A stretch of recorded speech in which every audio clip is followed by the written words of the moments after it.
न तत्र सूर्यो भाति न चंद्र तारकम नेमा विद्युतो भान्ति कुतोऽयमग्नि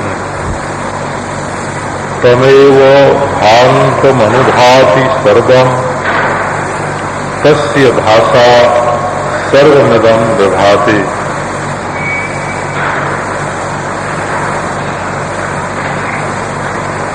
भाति विभाति कथम एतद्विजानीयाम् किमु भाति विभाति। ये बात मैं कैसे जानूं, यह विज्ञान कैसे होवे कि वो स्वयं भान रूप है कि सर्वात्मक।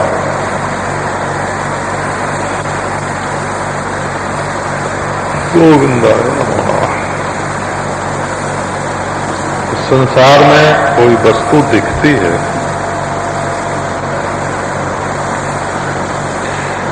तो वो चैतन्य के द्वारा ही प्रकाशित होते हैं।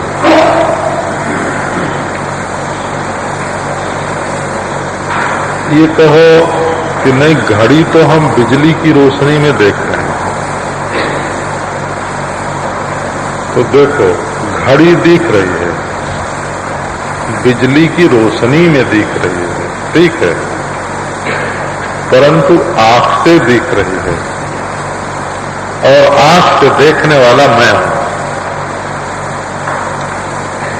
जितनी भी वस्तु अनुभव में आती है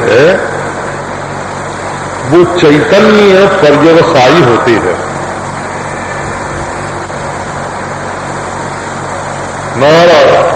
ये सृष्टि का नियम है, ये मर्यादा है, ये स्वभाव है। वस्तूनि सर्वाणि निखिलास्त्रकुट्यः किंचित समाश्रित्य विभान्ति वस्तु।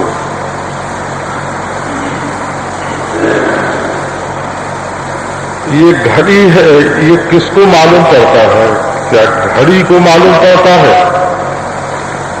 अच्छा, घड़ी को मालूम पड़े, परंतु घड़ी को मालूम पड़ता है ये किसको मालूम पड़ता है? 1 कोटि 2 कोटि भी ये बात नहीं चल सकते।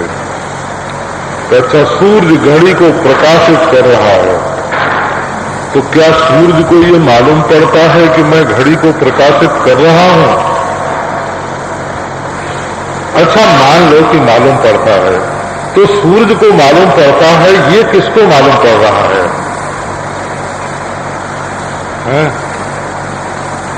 तो ये पुस्तक है, ये सबको मालूम पड़ रही है। स्त्रियां भी देख रही हैं, पुरुष भी देख रहे हैं, कुमारियां भी देख रहे हैं, कुमार भी देख रहे हैं। यहां चिड़िया हो तो वो भी देख रही होगी कि कोई चीज है, कुछ ऐसा तो उसको भी भासेगा ना कि कुछ है। सत्ता सामान्य तो सबको ही भासेगा। एक पशु हो, ये नोट जो है, नोट ये अपने देश का होगा ना, तब तो अधिकांश लोग उससे परिचित होते हैं, और दूसरे देश का हो, दूसरी भाषा में छपा हो तो क्या मालूम पड़ेगा कि कितने का है, सच्चा है कि नहीं है, क्या मालूम पड़ेगा। लेकिन गधा दोनों नोट खा जाता है। एक बार ऐसा देखने में आया कि राजस्थान में कोई सेठ 10,000 रुपए का नोट लेके कहीं जा रहे, तो अपना झोला रख दिया चबूतरे पर और स्वयं पानी पीने लगे प्याऊ पर। तब तक गधा आया और 10,000 का नोट खा गया। तो वो खाने की चीज है ये बात तो मालूम पड़ी गधे को, लेकिन नोट है ये मालूम नहीं पड़ा है?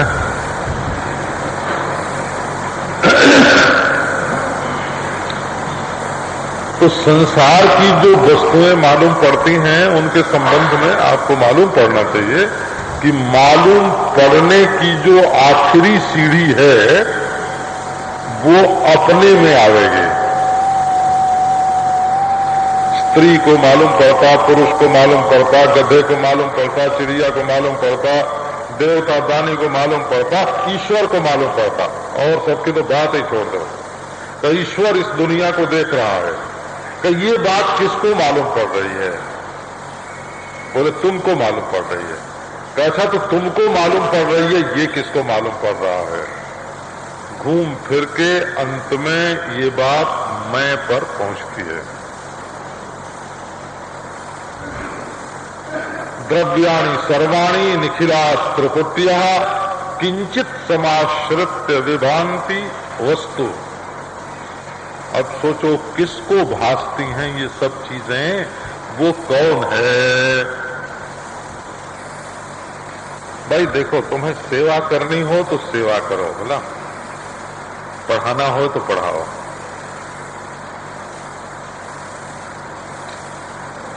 और भोजन बनाना हो तो भोजन बनाओ, भोग करना हो भोग करो, धन कमाना हो धन कमाओ।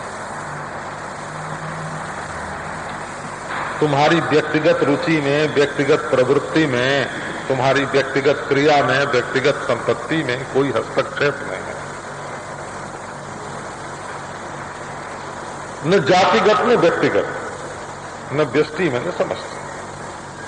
लेकिन अगर तुम ब्रह्म विद्या के जिज्ञासु बन के आओगे कि हम तो ब्रह्म को जानना चाहते हैं, हम तो अनंत को जानना चाहते हैं, हम तो अपरिचित को जानना,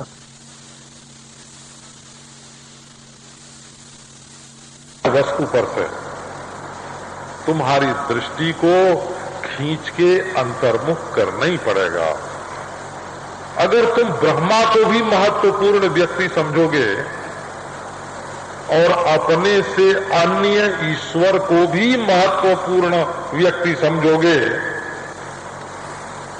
तो ईश्वर को जानने वाले का साक्षात्कार नहीं हो सकेगा।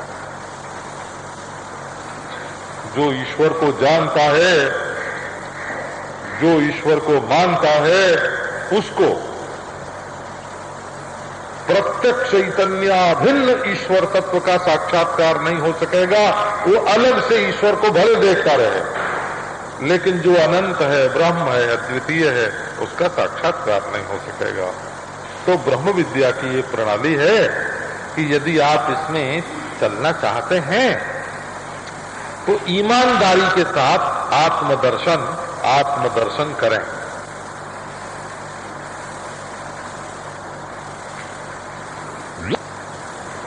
देश बड़ा महत्वपूर्ण वस्तु है, बहुत महत्वपूर्ण वस्तु है देश, परंतु आत्मदर्शन जो है वो दूसरी चीज है और देश का महत्व दूसरी चीज है। समय बड़ा कीमती है, परंतु आत्मदर्शन के लिए उसको नष्ट करना पड़ता है। स्थान, देश बड़ा कीमती है, परंतु आत्मदर्शन के लिए उधर से दृष्टि हटानी पड़ती है। सत्कर्म, सद्भावना, सद्विचार, है ना, योग की समाधि, अन्य रूप से परमेश्वर बड़ी महत्वपूर्ण वस्तु है। यदि आपकी उसमें रुचि हो तो आप उसके लिए अपना जीवन अर्पण कर दें। लेकिन ब्रह्मात्मैक्य बोध जो है वो दूसरी वस्तु है। आप क्या सचमुच इस मार्ग में चलना चाहते हैं तो घट का ज्ञान, पट का ज्ञान, मठ का ज्ञान, मेज का ज्ञान, कुर्सी का ज्ञान, घड़ी का ज्ञान, सूर्य का ज्ञान, चंद्रमा का ज्ञान, व्यष्टि का ज्ञान, समष्टि का ज्ञान, देवता का ज्ञान, ब्रह्मा का ज्ञान, अन्य रूप से ईश्वर का ज्ञान, ये सब किसको हो रहे हैं? किंचित समाश्रित्य विभान्ति वस्तु, किसी ज्ञान का आश्रय लेकर के ये सब के सब भान हो रहे हैं। तन्मार गणेश्यात् गलितम समस्तम, जिसको इनका भान हो रहा है, यदि उसको ढूंढना चाहोगे और तुम अनुसंधान करोगे,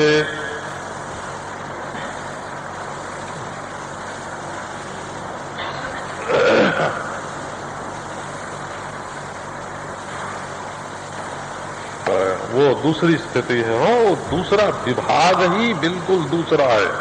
यदि उसको ढूंढोगे तो संपूर्ण भेद बुद्धि का नाश हो जाएगा। ये अपना, ये पराया, ये देश, ये विदेश है, ये समाधि काल, ये विक्षेप काल, ये समष्टि, समझ लो अंग्रेजों को भारत वर्ष से हटाने के लिए आंदोलन हो रहा। लोगों ने कहा महात्मा गांधी बहुत बड़े, महात्मा गांधी बहुत बड़े, जो काम करते हैं, जो ब्रिटिश शासन को हटाना चाहते हैं, वही सबको करना चाहिए, सब साधुओं को भी लग जाना चाहिए। बोले जोगी अरविंद को अपनी साधना छोड़ के उसमें लग जाना चाहिए, रमण महर्षि को अपनी जीवन मुक्ति का विलक्षण सुख छोड़ करके उसमें लग जाना चाहिए, हैं? उड़िया बाबा को उसमें लग जाना चाहिए, ब्रह्म प्रकाश जी को उसमें लग जाना चाहिए, तपोवन जी को उसमें लग जाना चाहिए, हैं? माने ब्रिटिश तो हट जाएंगे, लेकिन जो भारतीय संस्कृति का मूल है, आध्यात्मिक अनुभूति, जीवन मुक्ति का विलक्षण सुख, ब्रह्मात्मैक्य बोध, जब उसी की परंपरा टूट जाएगी, जब देश में कोई ब्रह्म वेत्ता ही नहीं रहेगा,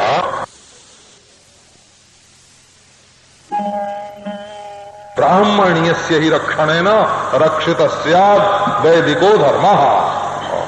जब ब्रह्म वेत्ता रहेगा तब वैदिक धर्म की रक्षा होगी, वैदिक धर्म की रक्षा होगी तो भारतीयता रहेगी, और यदि ब्रह्मवेत्ता ही नहीं रहा, वैदिकता ही नहीं रही, भारतीयता ही नहीं रही, तो शासन सूत्र है ना, क्या झगरू मंगरू के हाथ में रहा है,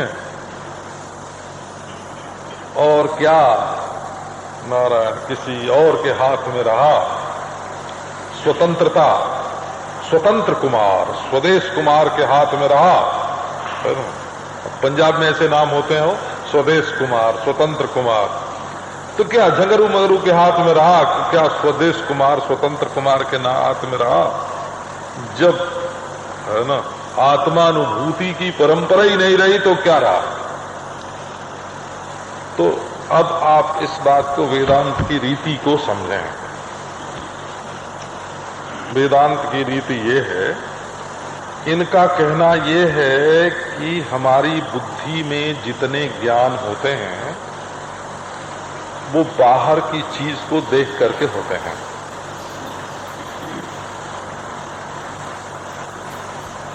वासना से भी होता, इसी के बाहर की वस्तु की वासना होती है, और वासना के अनुसार ज्ञान में वैचित्र्य होता है। जानकारी में जो अलगाव होता है, विचित्रता होती है, वो वासना के अनुसार होती है। किसी भी चीज को भिन्न भिन्न करने के लिए, अलग अलग करने के लिए, कि ये घड़ा इंद्रियों का विषय हो सकेगी, तो जब इंद्रियों का विषय कभी नहीं हो सकेगी, किसी इंद्रिय में इतना सामर्थ्य नहीं है, तो उसकी वासना भी अंतःकरण में नहीं आ सकेगी। और जब वासना नहीं आ सकेगी तो बुद्धि में ब्रह्म का विज्ञान नहीं हो सकेगा। तो जिस वस्तु की वासना इंद्रियों के अनुभव से नहीं आती है, उस वस्तु की वासना केवल शब्द के द्वारा ही भीतर पहुंचाई जा सकती है, और कोई उपाय नहीं है। ये हम वेदांत के, है ना, वेदांत के सिद्धांत का आपको निरूपण कर रहे हैं। इसका अभिप्राय यह है कि यंत्र के द्वारा अद्वितीय का ज्ञान नहीं होगा, उसमें यंत्र और यंत्री, मशीन और मशीन से देखने वाला आदमी, इन दोनों का बाध नहीं होगा, ये सत्य बने रहेंगे। तब जब ये दोनों सत्य बने रहेंगे तो ब्रह्म सत्य है, ब्रह्म ही सत्य है ये ज्ञान नहीं होगा, अद्वितीय ही सत्य है ये ज्ञान नहीं होगा। तब नारायण एक ऐसी चीज जिसको हम आंख से नहीं देख सकते, कान से नहीं सुन सकते, नाक से, है ना, नाक से नहीं सूंघ सकते, जीभ से नहीं चख सकते, त्वचा से नहीं छू सकते हैं, जिस इनका संस्कार न होने के कारण, इनके द्वारा आहित वासना न होने के कारण मन से जिसका ध्यान नहीं कर सकते हैं, और वासना नहीं होने के कारण बुद्धि से जिसको हम जान नहीं सकते। जानेंगे तो तूल के बारे में जानेंगे या मूल के बारे में जानेंगे, कार्य के बारे में जानेंगे या कारण के बारे में जानेंगे, रुई को जानेंगे, बिनौले को जानेंगे, कपास को जानेंगे, है ना। लेकिन वो चैतन्य सत्ता जो अखंड भरपूर है, वो यदि त्रिपुटी का विषय होती तो हम अन्य प्रमाण से भी उसको जान सकते। इसलिए जब कोई आवे और कहे कि हमने साइंस से ब्रह्म को सिद्ध कर दिया है, हमने मशीन से ब्रह्म को सिद्ध कर दिया है, हमने तर्क से, युक्ति से ब्रह्म को सिद्ध कर दिया है, हमने बुद्धि से ब्रह्म को सिद्ध कर दिया है, अरे हमने तो स्वयं ब्रह्म को देख लिया है, तो समझना चाहिए कि इसने अपने बेटे को ही देखा होगा, है ना, इसने अपने बेटे को ही देखा होगा, कि इसने ब्रह्म को नहीं देखा होगा। तो ब्रह्म को देखने के लिए नारायण तुम स्वयं ब्रह्म हो, तो तुम्हारी सत्ता के सिवाय और कुछ है ही नहीं है, साक्षात परोक्षात ब्रह्म। तो वेदांत वाक्य के द्वारा बुद्धि में परिवर्तन इंद्रियों के अनुभव से या मन के ध्यान से जो होता है वो दूसरा है, और वेदांत वाक्य से जो बुद्धि में परिवर्तन होता है वो दूसरी चीज है। अब एक बात तर्क और युक्ति पर एक और प्रहार करके तब आगे चलते हो। वेदांत दर्शन में सूत्र ही है, तर्का प्रतिष्ठानात्, तर्क में प्रतिष्ठा नहीं है। एक तर्क के बाद दूसरा तर्क, दूसरे तर्क के बाद तीसरा तर्क आता है। और हमारे महावैयाकरण ने, भर्तृहरि ने कहा कि यत्ने नानुमितोप्यर्थः कुशलैरनुमात्रिभिः अभियुक्त तरैरन्यैः अन्यथैवोपपाद्यते। बोले एक आदमी खूब प्रयत्न करके, तर्क करके, युक्ति से एक बात सिद्ध करता है, हैं? और गोविंद, लेकिन दूसरा तार्किक जब आता है तो ऐसे ऐसे तर्क, ऐसी ऐसी युक्ति देता है कि वो सब का सब कट जाता है। जो पुराने लोग हैं, कभी कांग्रेस का अधिवेशन किसी ने देखा हो, अरे महाराज 3-3 मिनट बोलते थे, सत्यमूर्ति 3 मिनट बोलते हैं, और राजगोपालाचारी 3 मिनट बोलते हैं, 5 मिनट बोलते हैं, और मालवीय जी 5 मिनट बोलते हैं, गांधी जी 5 मिनट बोलते हैं, और सबके व्याख्यान में ताली बजती है और लोगों की बुद्धि का परिवर्तन हो जाता है। एक एक युक्ति, एक एक तर्क, एक एक पहलू बात का ऐसा घुस के भीतर से निकाल के ले आवे कि पहले वाले की बात कट जाए हो बिल्कुल। तो हम जानते हैं कि प्रपंच अनिर्वचनीय है, इसमें तर्क से जो बात सिद्ध करोगे दूसरे तर्क से वो बात कट जाएगी, है ना। न इसमें प्रमाण के अधीन प्रमेय है, न प्रमेय के अधीन प्रमाण है, अनिर्वचनीय है। तो ऐसी स्थिति में वाक्य के सिवाय, वेदांत वाक्य के सिवाय अद्वितीयता का साक्षात्कार करने के लिए, क्योंकि अद्वितीयता आत्मा से अभिन्न होगी तब अद्वितीयता होगी। अद्वितीयता भी यदि कोई परोक्ष होए, दूसरे देश में कल्पित या दूसरे काल में आने वाली या दूसरी वस्तु के रूप में, तो अद्वितीयता नहीं होगी। क्योंकि ये काल अलग है, वो काल अलग है, ये देश अलग है, वो देश अलग है, ये वस्तु अलग है, वो वस्तु अलग है, मैं अलग हूं, वो अलग है। इसलिए अद्वितीयता जो है वो सपने की तरह याद नहीं आती है। वो वेदांत दर्शन में ये विचार किया है कि स्वप्न में और जागृत में कुछ भेद है कि नहीं, तो बोले भेद है ना। वो कई सूत्र हैं एक साथ ही। ना भावो उपलब्धे वैधर्म्याच्च न स्वप्नादिवत, न भावो नुपलब्धे क्षणिकत्वात्, अनेक सूत्र हैं। तो बोले कि अच्छा वैधर्म्य क्या है, भेद क्या है, स्वप्न और जागृत में भेद क्या है। तो भेद है बाधा बाधो इति ब्रूमः। स्वप्न जागृत अवस्था में याद आता है ना, तो बाधित है, नहीं है। सपने की कोई चीज नहीं है, ये ज्ञान है, उसके प्रति मिथ्यात्व निश्चय है, और जागृत के प्रति मिथ्यात्व निश्चय नहीं है। तो असली जागृत क्या है? का अपना ब्रह्म होना जो है वो असली जागृत है, अबाध्य है। और ये जिसको हम जागृत कहते हैं, ये अधिष्ठान याथात्म्य के बोध से, स्वयं प्रकाश आत्मा के ज्ञान से बाधित है।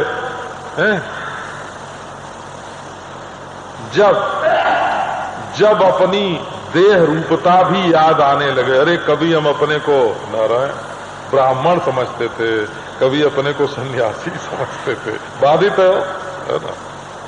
हाँ, कभी अपने को ब्राह्मण समझते थे, कभी दंडी समझते थे, कभी हिंदू समझते थे, बाधित है। हाँ, अपने स्वरूप ज्ञान से बाधित है। ये तो देश काल वस्तु व्यक्ति जाति शक्ति आदि का विचार करके धर्माधर्म का निश्चय होता है, वो जुदा चीज है, और अपना ब्रह्मत्व जो है वो जुदा चीज है। अब एक बात और बताऊं मैं, इसमें श्रद्धा की भी आवश्यकता है। ये आप नहीं समझना, ये जो लोग आपके हृदय से श्रद्धा को निकाल देते हैं, अनुभूति होने पर श्रद्धा की आवश्यकता नहीं है, वो अनुभूति होने पर विश्वास की आवश्यकता नहीं है।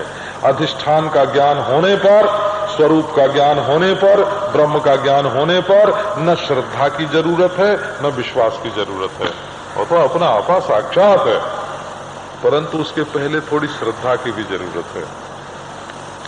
जो आपके जिज्ञासु के हृदय से जो श्रद्धा को निकाल देता है, वो साधन चतुष्टय में से समाधि षट संपत्ति का सत्यानाश कर देता है। वो तो तुम्हारी साधना को ही चौपट कर देता है। तो बोले नहीं, हम युक्ति तर्क की बात तो कह चुके ना, अब जरा ये बोलो, ये अपौरुषेय वेदवाणी, तो बोले इस अपौरुषेय वेदवाणी पर श्रद्धा न करो तब भी ब्रह्म ज्ञान करा दे।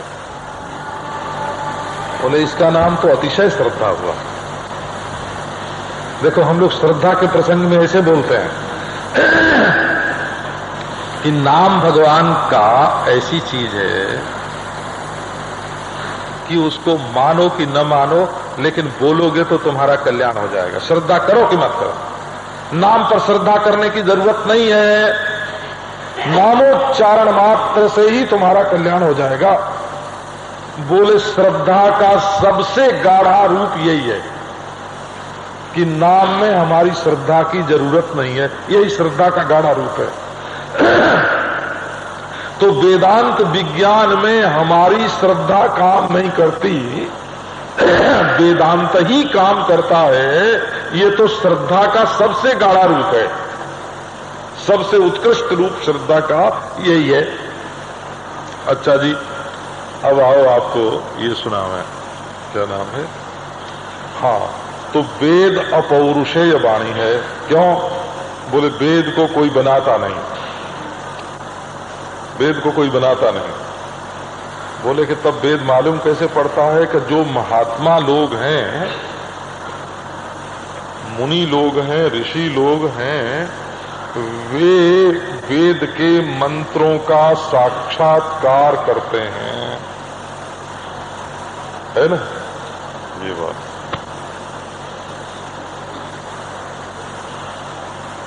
बोले भाई कि जिन्होंने साक्षात्कार किया वे महात्मा ही थे, इसमें क्या प्रमाण है?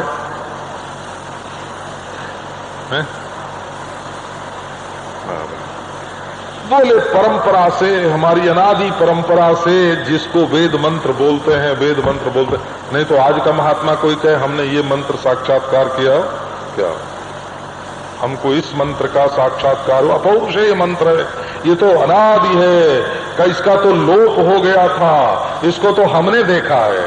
का क्या देखा है? का अमुक मंत्र है। हाँ, तो वो बतावेंगे कि हमारे घर में जो सालग्राम की मूर्ति है ना, यही असली ईश्वर है, बाकी सब झूठे हैं। जो पूजा भेंट चढ़ानी हो वो हमारे घर वाले को ही चढ़ाना, दूसरे को नहीं, है ना। ऐसी अनुभूति हो जाएगी हमारा। तो अच्छा, ये मंत्र अनादि परंपरा से प्राप्त है, इसमें क्या प्रमाण है? अनादि है, इसकी परंपरा अनादि है, इसमें क्या प्रमाण है? क्या इसको महात्मा ने ही देखा है, इसमें क्या प्रमाण है? आप बिल्कुल सच समझो, है ना। असल में तत्वज्ञान के बाद जिसको निष्ठा बोलते हैं ना, निष्ठा, उस निष्ठा के पूर्व रूप का नाम, तत्वज्ञान के उत्तर काल में जो निष्ठा शब्दवाच्य है, वही तत्वज्ञान के पूर्व श्रद्धा शब्दवाच्य है। बिना देखे जब हम उसको मानते हैं तब श्रद्धा बोलते हैं, और देख करके जब उसमें बैठते हैं तब उसका नाम निष्ठा होता है। इसलिए श्रद्धत्व सौम्य वेदांत घोषणा करता है, बेटा श्रद्धा करो। वो तुम्हें विचलित करने के लिए, जो लोग कहते हैं ना कि देखो तुम मानना मत हो, हम तुमको दिखा देंगे। अच्छा, अब तुम क्या कर रहे हो? अच्छा, तुमने औरों को मानना तो छोड़ा, लेकिन ये दिखा देंगे, इस पर श्रद्धा कर रहे हो, हैं? यही ना, श्रद्धा ही तो कराई ना उसने, दूसरों पर से श्रद्धा तोड़वाई, अपने ऊपर श्रद्धा करवाई, इतना ही तो हुआ ना।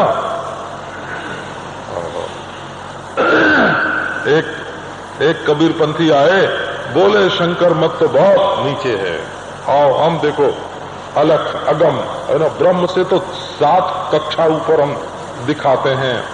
कि वहां क्या है महाराज? का वहां बस कबीर साहब बैठे हुए हैं, साकार मूर्ति कबीर साहब की है। तो ठीक है, बहुत बढ़िया। कहीं राधा स्वामी, कोई कहते हैं राधा स्वामी बैठे हुए। अपने अपने आचार्य को सब लोग 7वें आसमान में मानते हैं। बोले दूसरे के आचार्य को तो बहुत नीचे हैं। हाँ, वो हमारे एक महात्मा थे, वो कहते थे कि वेदांतियों की पहुंच तो शब्द में तो ओम तक है, ओम बोलते थे, ओम नहीं बोलते थे, ओम बोलते थे। और ये जो भगत लोग हैं, इनकी पहुंच रारंग तक है, राम, राम को रारंग बोलते थे। हाँ, और ये जो वेदांती हैं, इनकी पहुंच सोहंग तक है, सोहंग तक, ओंग तक, रारंग तक, सोहंग तक। बोले ये कृष्ण जो है, ये तो माया मंडल में बांसुरी बजाते रहते हैं। और आप जानते हैं, जैसे हमारे संप्रदाय में, माने वेदांत संप्रदाय में ऐसा मानते हैं ना कि ये लोकांतर जो हैं, ये तो केवल प्रतिभास हैं। देश में सिद्ध शिला है, और काल में विज्ञान है, और काल में विज्ञान है, और आकृतियों में ये सब साकार हैं। साकार जितने हैं वो सब आकार हैं, वो रूप हैं, है ना। और स्थान जितने हैं वो सब देश में हैं, और विज्ञान समाधि आदि जो हैं वो सब जितने हैं वो काल में, वो बाधित हैं। जैसे अपने मानते हैं ना, वैसे देखो जैन मत में मानते हैं कृष्ण की स्थिति कहाँ मानते हैं? आपने सुना होगा कभी, कृष्ण की स्थिति कहाँ मानते हैं, राम की स्थिति कहाँ मानते हैं? हाँ, और तो बोलो, छोड़ो, जाने दो उस बात को, है ना, अपने काय को बोले। तो ये जो पंथों में जो लड़ाई झगड़ा है ना, इन संपूर्ण लड़ाई झगड़ा वैमनस्य द्वैत, संपूर्ण संघर्ष को, युद्ध को, कटुता को समाप्त करने वाली अगर कोई वस्तु है तो नाम रूप के अधिष्ठान, नाम रूप के प्रकाशक है ना, संपूर्ण देश काल वस्तु के, वो समाधि काल भी आत्मा से ही प्रकाशित होता है ना, और वो वैकुंठ देश और वो कबीर स्वामी का देश, वो राधा स्वामी का देश, तो वो सब आत्मा से ही प्रकाशित होता है? और वो सब आकृतियां, चाहे वो कुल्ले मालिक की हों और चाहे शालिग्राम शिला की हो, एक ही आत्मा से प्रकाशित होती हैं। ये राग द्वेष रहित है ना, इसमें स्त्री पुरुष का भेद नहीं, इसमें नीच ऊंच का भेद नहीं, इसमें ये महाराज जो लोग कुछ पा जाते हैं ना, कोई पद मिल जाए, कुछ पैसा मिल जाए, तो ये बचा रहे है ना, और बढ़े, इसकी वासना में ऐसे फंस जाते हैं, ऐसे फंस जाते हैं कि यथार्थ सत्य जो है और अद्वितीय सत्य हम में, तुम में, इसमें, उसमें, सब में एक सरीखा का, इस बात को भूल जाते हैं। वो वस्तु हो न तत्र सूर्यो भाति, दुनिया की सब चीजें सूरज के प्रकाश में दिखती हैं, बोले वहां सूरज का प्रकाश ही नहीं है। जहां न सूरत जहां न मूरत, पूरन धनी दिनेश, सुरति बिरहुलिया छाई निज देश। अपना आत्मा अपने स्वरूप में बैठा है, वहां न सूरत है न मूरत है, वहां स्वयं प्रकाश वस्तु है, न रूप है, न आंख है, न सूरज है। सूरज के निषेध से तीनों का निषेध हुआ। ये आंख सूरज की रोशनी में रूप को देखती है, तो असल में रूप, सूरज और आंख, ये तीनों तीन चीज नहीं है, एक ही वस्तु का अध्यात्म नेत्र है, अधिदैव सूरज है और अधिभूत रूप है। दृग रूपम आर्कम वपुरत्र रंध्रे, ये शरीर में छेद है ना, एक छेद है, तो छेद में मैं के साथ मिल करके जब सूरज रहता है तब उसका नाम आंख है, और आसमान में छिटक करके हमसे अलग रहता है तब उसका नाम देवता है, और जब वो रूप में दिखाई पड़ता है तब उसका नाम अधिभूत है। तो रूप, सूरज और आंख, ये तीनों तीन चीज नहीं है, ये तीनों तूल हैं। हो तूल है माने कार्य है, रुआ है, रुआ। और मूल क्या है? मूल इनका ईश्वर है। रूप, नेत्र और सूरज, तीनों की समष्टि ईश्वर में है। ऐसे सबका लेना अलग अलग, कान, दिशा और शब्द, त्वचा, वायु और स्पर्श, जिह्वा, रस और वर्ण, नासिका, गंध और अश्विनी कुमार, ये सब देवता, इंद्री और विषय, इन तीनों की समष्टि जो है ना, समष्टि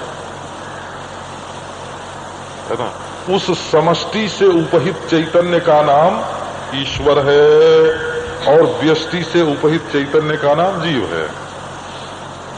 अलग से सूरज जीव है, अलग से रूप में भी जीव हो सकता है, अलग से शरीरधारी भी जीव है, लेकिन तीनों जिसमें एक हैं, एक हो जाते हैं, उसका नाम ईश्वर है। और जिसमें ये एक और अनेक का भेद बिना हुए भासता है, जिसमें व्यष्टि और समष्टि माने देश का छोटापन और बड़ापन है ना, जिसमें प्रलय काल और सृष्टि काल, और जिसमें ये ब्रह्मांड और अनंत कोटि ब्रह्मांड जिसमें भास रहे हैं, है ना, तो इतने देश में जो चैतन्य है उसका नाम ईश्वर,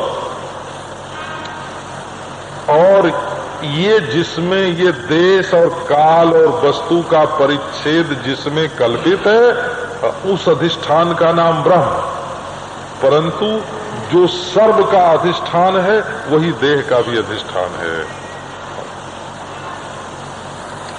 जो सर्व का अधिष्ठान है, ये धरती जिसमें है ना उसी में देह भी है, ये आकाश जिसमें है उसी में हमारे मुंह का पोलापन है। हम ग्रास डालते हैं तो मुंह में जगह है कि नहीं? जीभ और तालू के बीच में जगह है कि नहीं? जगह है ना। तो इस मकान में जैसे जगह है और मकान के बाहर जैसे जगह है वैसे तालू से घिरी हुई भी जगह है। तो वो चिदाकाश जो हमारे हृदयाकाश में है, हृदयाकाश जिसमें प्रतीत होता है कल्पित है ना, और ये महाकाश जिसमें प्रतीत होता है कल्पित है, और चित्ताकाश जिसमें कल्पित होता है प्रतीत होता है ना। तो भूत ये जो हृदयाकाश है ये अध्यात्म है, वो हृदयाकाश अध्यात्म है, और ये बाहर ये भूताकाश है, भूताकाश। और जिसको वासना में जो आकाश ध्येय जो आकाश होता है ना, अधिदैव आकाश, और ये तीनों की समष्टि जिसमें है उसका नाम ईश्वर है ना। और तीनों का प्रलय जिसमें है सो ईश्वर, तीनों का उदय जिसमें है सो ईश्वर, तीनों का विलय जिसमें है सो ईश्वर है ना। और उदय विलय दोनों जिसमें कल्पित है बोला, और इससे परे भी है और इनमें भी है, इनके होने पर भी है और न होने पर भी है ना। बोलता हुआ भी है और चुप भी है, करता भी हुआ भी है और शांत भी है। परब्रह्म परमात्मा ये व्यवहार छोड़ के परमात्मा है सो बात नहीं, ये तो बिल्कुल कल्पना ही नहीं करना।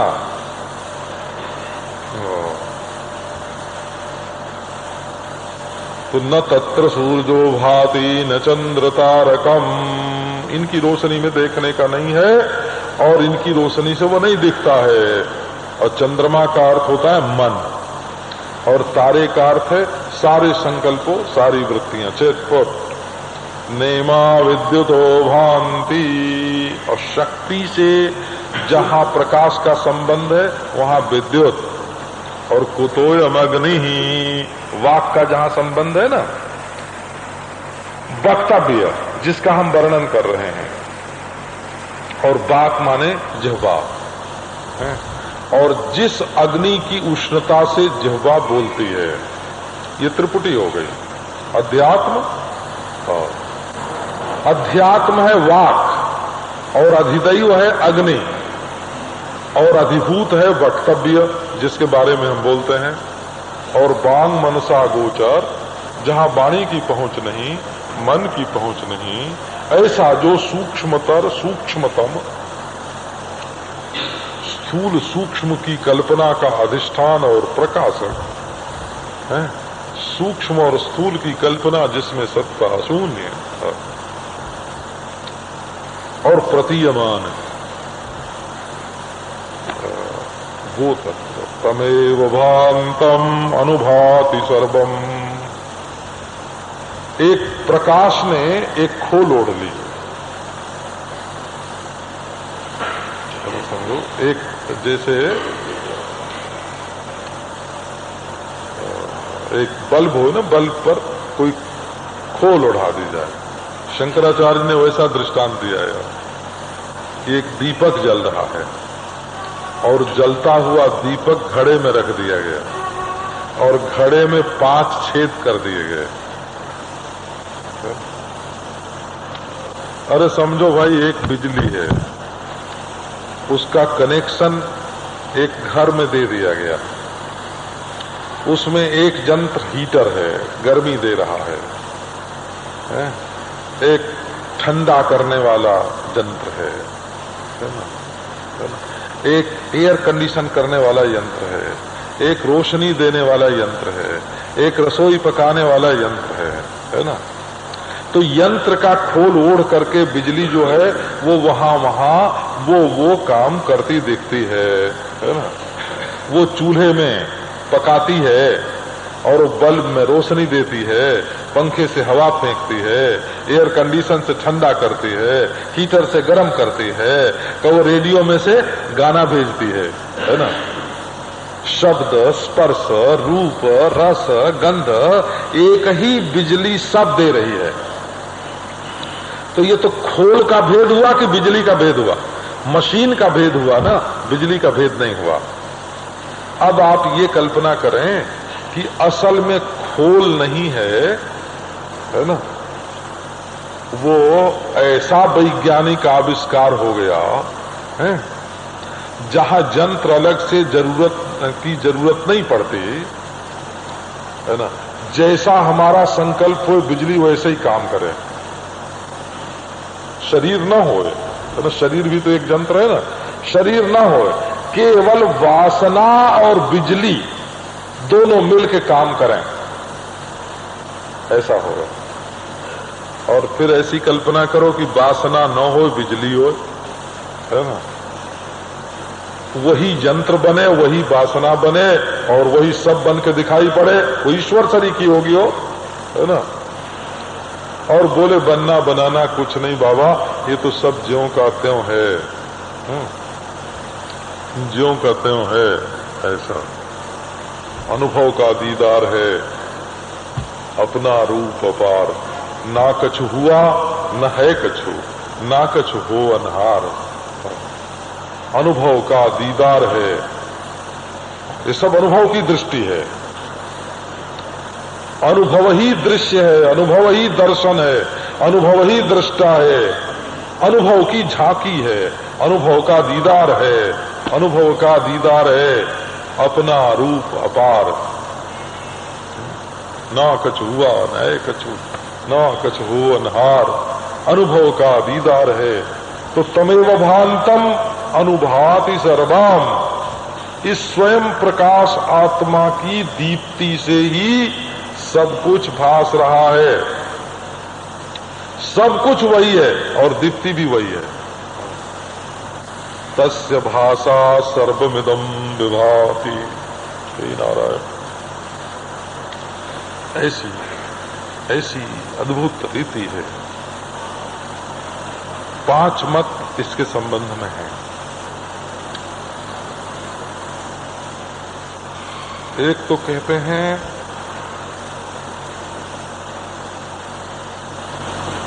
कि है और भासता है पहले और भासता बाद में है। भूत्वा भाति, हो करके तब भासता है। एक मत है भात्वा भवति, पहले भासता है फिर है मालूम पड़ता है। पहले कुछ मालूम पड़े तब न कहेंगे कि है? मालूम न पड़े तो है कहां से बोलेंगे? एक कहते हैं कि है तब न मालूम पड़ता है। देखो बोलने का ढंग है। बोले घड़ा है इसलिए मालूम पड़ता है, कह रहे मालूम पड़ता है इसलिए है भाई, है ना। अब इसमें कौन आगे कौन पीछे? तो तीसरे मत ने कहा कि ना बाबा, होना और मालूम पड़ना ये दोनों साथ ही साथ हैं।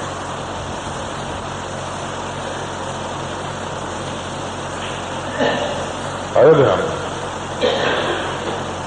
है इसलिए मालूम पड़ता है, ये संपूर्ण नास्तिकों का मत है। वो मार्क्सवादियों का, चारवाकियों का, है ना, सबका मत है ये। पहले अर्थ है, इसीलिए देखो पैसा ही उनके मत में सर्वस्व है, और पैसा और पैसे का भोग, है ना, यही उनके मत में सर्वस्व है। अर्थ प्रधान दृष्टि है मार्क्स की, हैकले की, जो जड़ाद्वैतवादी वो कहते हैं कि सत्ता तो है, जड़ सत्ता है, उसमें से चेतना की उत्पत्ति होती है। और संपूर्ण आस्तिकों का मत है कि चेतन सत्ता है, उससे जड़ सत्ता उत्पन्न होती है। ईसाइयों का भी यही मत है, मुसलमानों का भी यही है, आर्य समाजियों का भी यही है ना। चैतन्य सत्ता है, उससे जड़ सत्ता उत्पन्न होती है। अब देखो, जड़ सत्ता और चैतन्य सत्ता, जड़ मालूम पड़ता है और चेतन को मालूम पड़ता है, इसलिए दोनों सही हैं। बोला ये मत किनका है? कि सांख्य का है, न्याय का है, योग का है और जैन मत है, यही मत है, जैन मत भी यही है। बोला चेतन भी सही है और जड़ भी सही है, दोनों है। इसमें न जड़ से चैतन्य की उत्पत्ति हुई है, न चैतन्य से जड़ की उत्पत्ति हुई है। उत्पत्ति किसी से किसी की नहीं हुई है। जड़ परंपरा भी सत्य है और चैतन्य परंपरा भी सत्य है। अच्छा, अब चौथा मत देखो, क्या मजेदार है? तो देखो, न सत्ता तो न जड़ की है न चेतन की है। सत्ता नाम की चीज ही नहीं है, केवल मालूम पड़ना है, मन भान मात्र है, विज्ञान मात्र है ना। और विज्ञान भी क्षणिक है ना। उसमें भी कोई सत्ता, विज्ञान में सत्ता नहीं है। मालूम पड़ना तो है परंतु उसकी सत्ता नहीं है। बोले है क्यों बोलते हो? तो है तुमको बताने के लिए बोलते हैं, न जड़ सत्ता है न चेतन सत्ता है, केवल मालूम पड़ता है और सो भी मालूम पड़ना भी क्षणिक है। काल सिर पर सवार हो गया हो, इसका मतलब है कि काल जो है ना, क्षणिकता बिना काल के कहां बासेगी। तो ये कालवादी मत हो गया। जो वस्तु को क्षणिक मानेगा वो कालवादी होगा, है ना। और जड़ सत्ता से जो उत्पत्ति मानेगा वो जड़वादी होगा। और चैतन्य सत्ता से जो उत्पत्ति मानेगा वो ईश्वरवादी होगा, क्योंकि कारण है ना ईश्वरवादी चैतन्य सत्ता से जड़ सत्ता की उत्पत्ति मानता है और जड़वादी जड़ सत्ता से चैतन्य सत्ता की उत्पत्ति मानता है ना। और उभयार्थवादी को, उभयवादी दोनों को सत्य मानते हैं। और मिथ्यावादी, शून्यवादी, विज्ञानवादी दोनों को मिथ्या मानते हैं। वेदांत जो है वो देखो बहुत विलक्षण, न शून्य नहीं है क्योंकि अपना आपा है, वो शून्य नहीं है। वो क्षणिक नहीं है क्योंकि क्षण का साक्षी है, क्षणिकता का साक्षी है, वो क्षणिक नहीं है। और दो सत्य नहीं है क्योंकि दोनों का अधिष्ठान एक है और दोनों का प्रकाशक एक है, इसलिए दो सत्य नहीं है।